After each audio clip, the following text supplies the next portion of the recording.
just, you know, the flip of a coin almost. And it seems like so many things in my life have just happened just because I happen to be, you know, in the right place at the right time. And I'm not even talking about physically.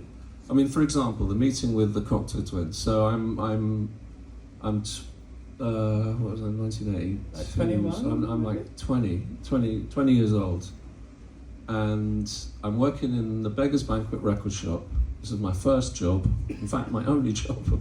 Well, no, I did have another job after that in another record shop, but it was my only proper job at that point, and it was my dream job, okay? So I was living around the corner in South Kensington, and the shop was, in Earls Court, sorry, and the shop was in South Kensington. And I used to go in there every day with my friends. I lived in Kensington Gardens, and it was literally a 5-minute walk to the shop. And after a few months of going in there, the owner said, like, why did you just come and work here? Because you know more about this stuff than I do, and you're buying so many things, buying a 7-inch every time you come in the shop. Why don't you just come and work here? For anyone visiting the label, any artists who are coming, whether it's like Lydia Lunch or Nick Cave, I mentioned Lydia Lunch in the book because an incident happened, which you can read. I'm not going to tell you about it, but it's funny.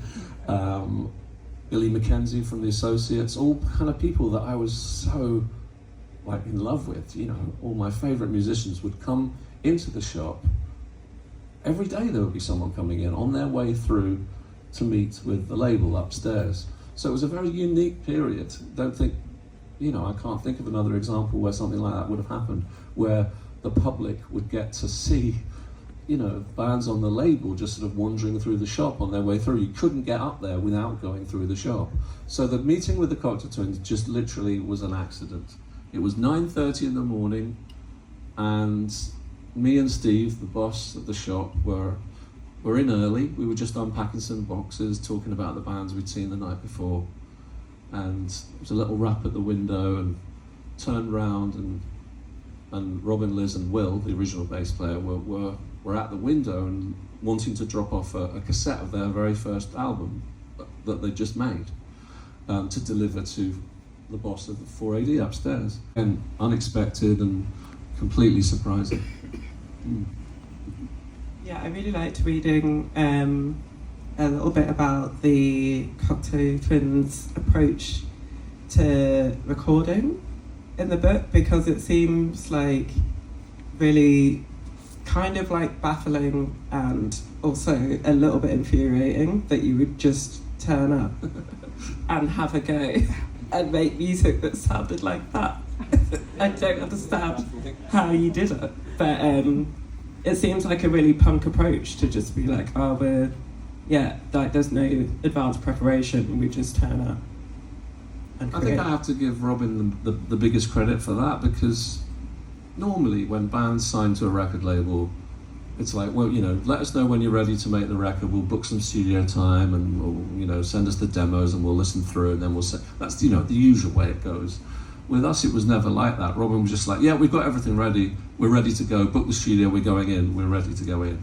But in reality, we had nothing. We hadn't written one song, we'd never been in the studio together, we'd prepared literally nothing. And I was like, wow, that's brazen, that's very confident.